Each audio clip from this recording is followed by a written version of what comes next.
먼저 성경 Q&A를 통해서 13장의 내용을 대략적으로 이렇게 살펴보기를 원합니다.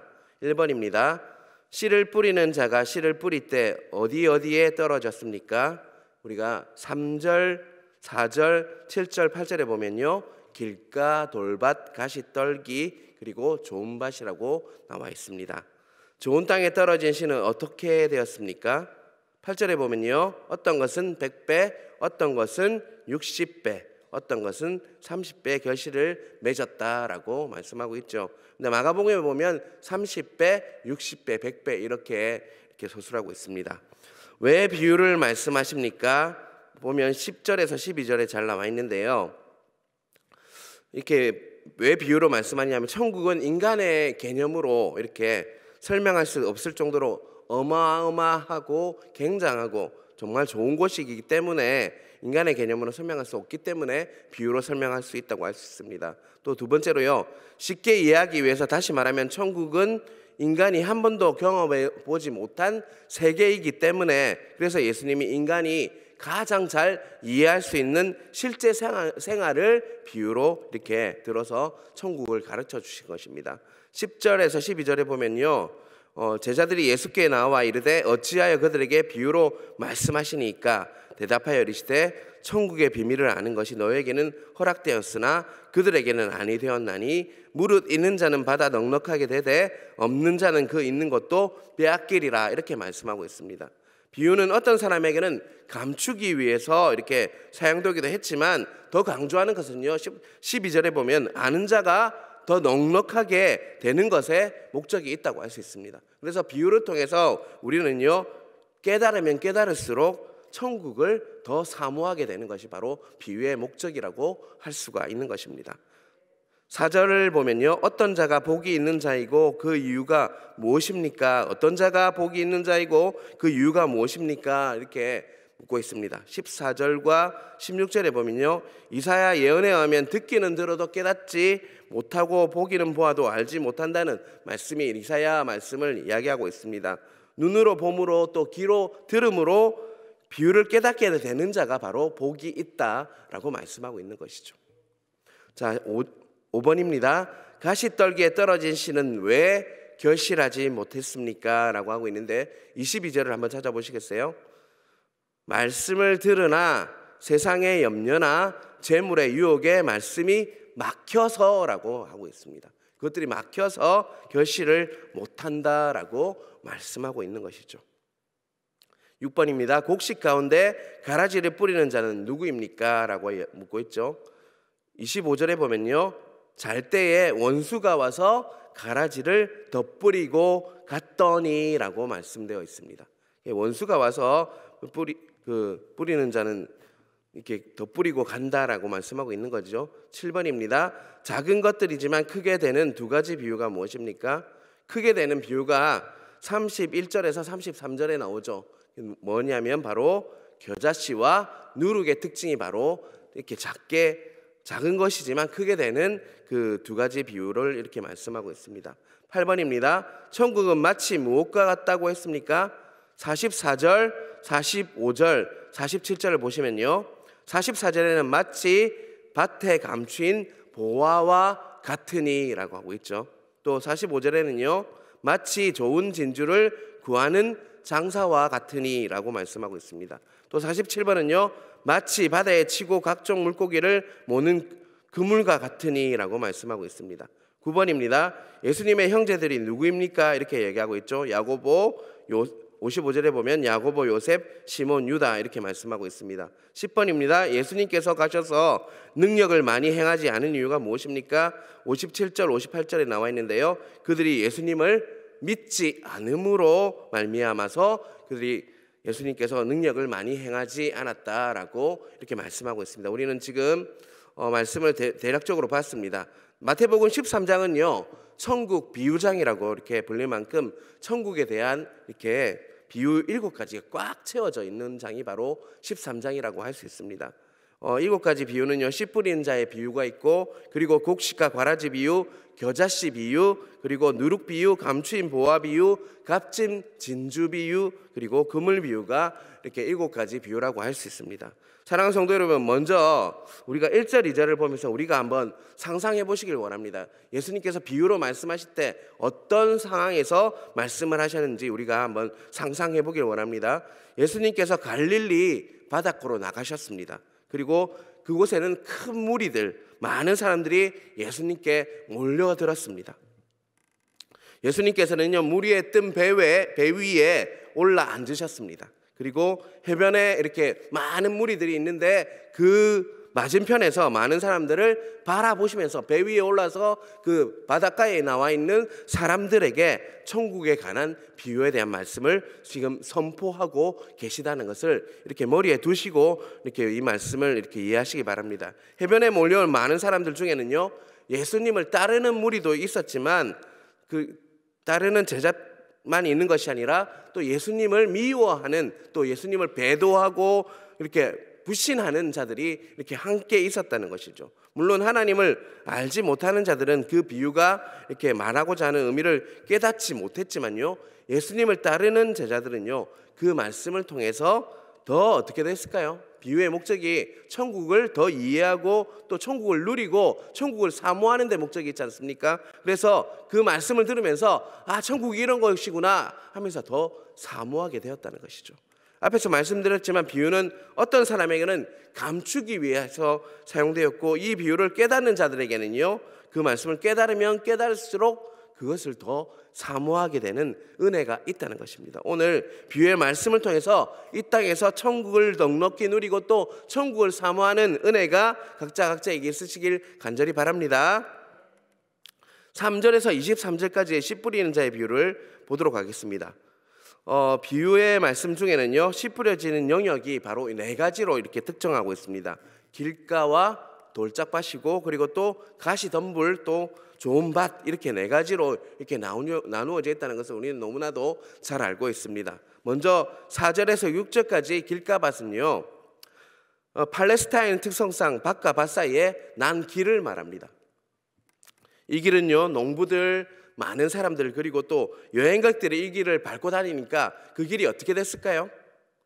통행이 빈번하다 보니까 그 길은요, 이렇게 반질반질하게 되죠. 산에 가도 자주 다니는 길은 반질반질해지지 않습니까? 그래서 굳은 땅이 되어버렸습니다. 땅이 딱딱할 뿐만 아니라 또 사람들의 발에 뭐가 또 칠 것 같습니까? 씨가 뿌려져도 그 씨가 치게 되니까 뿌리를 내릴 수 없는 땅이 바로 길가밭이라고 할 수가 있는 것이죠. 두 번째 밭은요, 5절과 6절에 있는 돌짝밭, 돌밭입니다. 이스라엘에는 실제로 돌밭이 많습니다. 처음에는 돌만 깔려 있지만 시간이 지나면 지날수록 바람이 불고 물에 이렇게 실려온 뭐가 쌓일까요? 그 돌 위에 뭐가 쌓일까요? 바로 흙과 먼지가 이렇게 쌓여서 마치 밭같이 보일 것입니다. 보기에는 밭같이 보이지만 실제로 그 흙 위에는, 아래에는 뭐가 있죠? 바로 돌들이 이렇게 쌓여 있지 않습니까? 바로 그 돌들이 놓여 있어서 뿌리가 이렇게 처음에는 내리는 것 같지만 조금 내리다가 돌들에게 막혀서 깊이 뿌리를 내리지 못하게 되는 밭이 바로, 뿌리가 말라버리는 밭이 바로 돌짝밭이라고 할 수가 있는 것이죠. 그리고 7절에 가시덤불로 덮인 밭을 보겠습니다. 7절 하반부를 보면요, 7절 뒷부분을 한번 보시길 바랍니다. 가시가 자라서 기운을 막았고 라고 말씀하고 있습니다. 저는 처음에 이 말씀을 묵상할 때 왜 가시가 자라서 기운을 막지라는 생각이 이렇게 의문이 있었습니다. 그런데 저희 교육자들이 이렇게 지리산에 올라가서 일을 하게 되었는데 그곳에 가시나무와 같은 덤불들을 보게 되었고, 그 가시 덤불의 특성을 이렇게 보았는데 이 말씀을 깨달아지는 은혜가 있었습니다. 가시 덤불들은요, 첫 번째 특성이 뭐냐면 나무들을 칭칭 감더라고요. 그리고 또 번식력이 아주 좋아서인지 가시덤불이 한 숲에 군락을 이렇게 이루고 있었습니다. 그래서 한 지역을 가시덤불이 다 덮어버리는 특성이 있다는 것을 알게 되었습니다. 어느 날 그 가시덤불을 제거하는 작업을 하는데요, 가시덤불이 자라는 식물들 밑에 이렇게 보니까 말라 삐뚤어진 식물들이 많이 있더라고요. 가시나무가 못을 막아버린 것이죠. 햇볕을 봐야지 사는데 그 햇볕을 이렇게 막아버려서, 기운을 막아버려서 살 수 없게 하는 것이 바로 가시덤불의 특성이라는 것을 알 수가 있었습니다. 바로 가시덤불은 기운을 막아버려서 자라지 못하게 하는 밭이 바로 가시덤불밭이라고 할 수 있습니다. 그리고 마지막 밭은요, 좋은 밭, 옥토입니다. 딱딱하지도 않고요, 또 좋은 흙으로 잘 덮여져 있어서 새들이 씨앗을 뺏을 수도 없고, 흙이 두터워서 뿌리를 잘 내리게 되고, 또 햇빛을 가로막는 덤불이 없어서 뿌려진 씨앗이 충분히 기운을 다 받아서 튼튼히 자랄 수 있는 밭이 바로 뭐라고요? 바로 좋은 밭이라고 할 수 있습니다. 사랑하는 성도 여러분, 이 네 가지 밭은요, 우리 마음을 나타냅니다. 사랑하는 성도 여러분, 여러분은 과연 네 가지를 제가 설명을 해드렸는데 어떤 밭에 해당한다고 할 수가 있겠습니까? 길가밭, 돌짝밭, 가시덤불밭은 아니었으면 좋겠고, 우리 모두가 좋은 밭이어서 30배, 60배, 100배, 오늘 말씀처럼 100배, 60배, 30배 열매를 맺는 밭이었으면 좋겠죠. 그런데 네 가지 밭을 연구해서 깨달은 바가 있습니다. 바로 우리는 이 밭들을 각각 구분된 별개의 밭으로 여길 것이 아니라는 것이죠.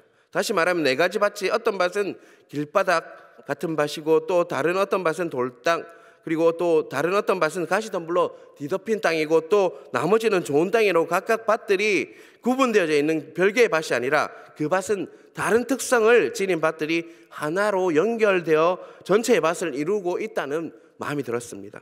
농사를 짓는 밭은요, 이렇게 보면요, 일항과 고랑으로 이렇게 구분되어 있죠. 일항은요, 농부가 씨를 뿌리기 위해서 부드럽고 좋은 흙들을 두툼하게 이렇게 쌓아놓은 곳이 일항입니다. 그리고 고랑은요, 일항과 일항 사이에 생겨진 길로 사람들이 밟고 지나가는 곳이 바로 고랑이라고 할 수 있습니다. 농부는 일항에 씨를 뿌리고 그곳에 난 식물을 돌보기 위해서 고랑들을 밟고 다니죠.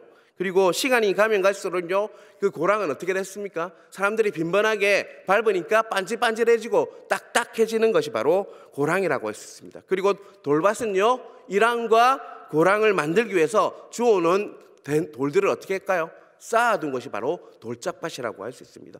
그리고 가시덤불은요, 밭 주변에 가시덤불이 무성하게 자라게 되어 만들어진 덤불을 말한다고 할 수 있습니다. 정리하면요, 일항은 좋은 밭이고 고랑은 길가밭이고, 일항과 고랑을 만들기 위해서 밭을 갈고 이렇게 돌들을 모아둔 것이 바로 돌짝밭이고, 밭 주위에 가시덤불이 무성하게 자란 것이 바로 가시밭이라고 할 수가 있는 것이죠.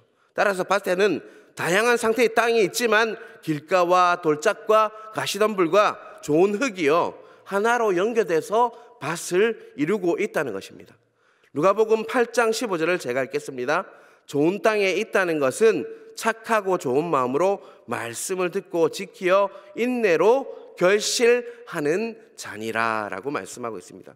우리 마음의 상태가 늘 좋은 밭이어서요, 말씀을 듣고 지키어 인내로 결실하는 좋은 밭이면 좋겠지만요, 사단의 미혹과 방해가 있고요, 또 환난과 박해, 환경과 상황에 대한 염려와 걱정, 또 재물에 대한 욕심들이 때문에 때로는 우리 마음이요, 길가밭도 되었다가 또 돌짝밭도 되었다가 가시밭도 되었다가 또 은혜를 깊이 받으면 어떻게 되죠? 옥토, 좋은 밭이 된다는 것을 느끼곤 합니다. 다시 말하면 죄인인 우리의 마음밭을 보고 때로는 좋았다가 때로는 나빴다가 하는 것이 바로 우리의 현실이라는 거죠. 여러분 어떻습니까? 여러분은 항상 좋은 밭을 유지하고 살고 계십니까? 여러분 때로는 정말 염려와 걱정이 들어오고, 또 사단들이 방해함으로 인해서 그것들로 인해서 낙심하고, 또 재물에 대한 욕심과 환경과 상황에 대한 염려와 걱정 때문에 자꾸 변하는 것이 우리 마음이지 않습니까? 그래서 무릇 생명의 근원이 마음을 지키라고 말씀하고 있는 것입니다. 그래서 우리가 나 자신을 바라보면요, 살아간다면 좋았다가 나빴다가 하는 죄인된 내 모습으로 인해서 뭐할 때가 많다는 것이죠? 낙심할 때가 많다는 것입니다. 그렇다면 우리가 어떻게 해야지 낙심하지 않고 승리하는 삶을, 열매 맺는 삶, 정말 100배, 60배, 30배, 30배, 60배, 100배 열매 맺는 좋은 밭으로 사용될 수 있을까라는 질문이 있어야 합니다.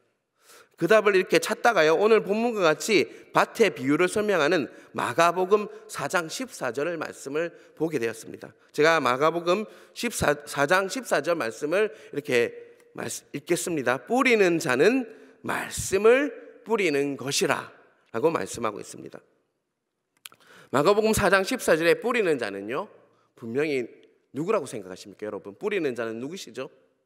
저와 같은 목사입니까? 담임 목사님이십니까? 누구시죠? 뿌리는 자는요? 말씀을 뿌리는 분 바로 예수님이십니다. 씨를 뿌리는 분이 예수님이시기에 결국 열매를 맺게 하시는 분도 누구시죠? 바로 예수님이시라는 거죠. 주님이시라는 것이죠. 우리의 마음은 나빴다가 좋았다가 하지만 우리가 믿음의 주요 온전케 하시는 주님을 바라보고 있다면요, 지금은 비록 나빴다가 좋았다가 하는 시행착오를 하지만 온전케 하시는 주님을 계속적으로 우리 시선이 그곳에 고정되어 있다면 종국에는 어떻게 될까요? 우리 예수님 온전케 하신다고 했습니다.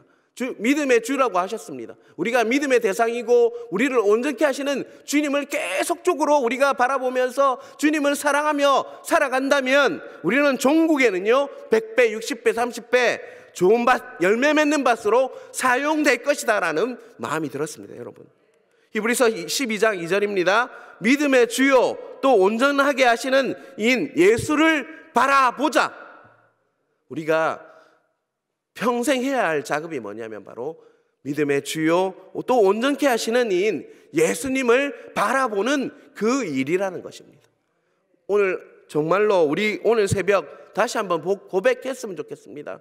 환경과 상황, 염려와 걱정, 그리고 재물의 유혹 이런 것들을 바라보는 것이 아니라 다른 것을 바라보는 것이 아니라 정말 예수님만을 바라봄으로 인해서 정말 온전케 되는 역사가 있게 해주십시오. 때로는 나쁜 밭이 되고 또 좋은 밭이 되고 하는 저를 바라보면 정말 답이 없습니다. 하지만 주님을 바라봄으로 인해서 온전케 되는 역사가 있게 하여 주셔서 정말 좋은 밭이 되어서 다른 사람에게 나누어주는 열매가 주렁주렁 열리는 100배, 60배, 30배 열매가 맺히는 자로 사용하여 주십시오라고 우리는 결단하고 나아가는 우리 새벽이 되었으면 좋겠습니다.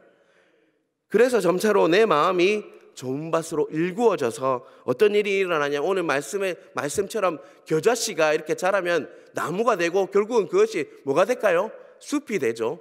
또 누룩이 부풀어 오르면 정말 엄청나게 커지지 않습니까? 바로 그 하나님 나라가 이 땅에 충만히 임하는 역사가 우리 마음부터 시작된다는 것이죠. 그런데 그 키는 뭐라고요? 바로 믿음의 주요 온전케 하시는 주님을 바라보는 그 시선이라는 것을 잊지 않으시는 여러분 되시길 간절히 바랍니다. 그 결단이 있어야 합니다. 내가 다른 거 바라보지 않겠습니다. 주님을 바라보겠습니다. 그러할 때 정말 내 마음밭을 좋은 밭으로 사용하여 주셔서 정말 100배, 60배, 30배 뱉는 그런 자로 사용하여 주십시오. 그 결단하는 은혜가 있고 정말 우리 하나님 나라가 이 땅에 충만히 임하는 역사가 나를 통해서 시작되는 역사가 우리 가정 위에 교회에 임하시길 주님의 이름으로 축원합니다. 기도하겠습니다. 하나님 아버지 감사합니다. 오늘 말씀을 통해서 정말 우리가 기대해야 하며 해야 할 것이 하루 종일 또 매일매일 1년 내도록 정말 주님을 바라보는 시선이라는 것을 알게 하여 주셔서 너무나도 감사합니다. 하나님 아버지 정말 때로는 나로 인해서 염려와 걱정과 그런 것들로 인해서 때로는 돌짝밭도 되었다 가시밭도 되었다가 또 하나님 길가밭도 되는 나를 바라보면 답이 없다는 것을 여깁니다. 하지만 믿음의 주에 온전케 하시는 주님을 바라봄으로 정말 내 마음을 지켜서 하나님 아버지 생명의 근원인 마음을 잘 지킴으로 인해서 좋은 밭으로 사용되는 역사가 있어서 100배, 60배, 30배 열매 맺는 자로 나를 사용하여 주시고 우리 가정을 사용하여 주시고 우리 교회를 사용하여 주시는 은혜가 각자에 임할 수 있도록 일하여 주시옵소서. 하나님 또 하나님 아버지 우리가 기도할 때 하나님 정말 하나님 음성 듣기를 원합니다. 다른 것을 구하지 않습니다. 하나님 음성 듣고 그 말씀대로 하나님 순종하며 살아가는 은혜를 허락하여 주셔서 담임 목사님과 많은 말씀이 선포될 때마다 하나님 음성을 듣고 그것을 따라서 순종함으로 하나님의 뜻이 무엇인지를 깨닫고 살아가는 우리가 되게 하여 주시옵소서. 무엇보다 담임 목사님 위해서 기도합니다. 말씀을 연구하시고 모든 것을 행할 때마다 영육간의 강건함을 허락하여 주셔서 말씀이 선포될 때마다 많은 자들이 살아나며 하나님 회복되며 치유되는 역사가 있을 수 있도록 함께하여 주시옵소서. 이 모든 말씀 살아계신 예수님 이름으로 기도드리옵나이다. 아멘.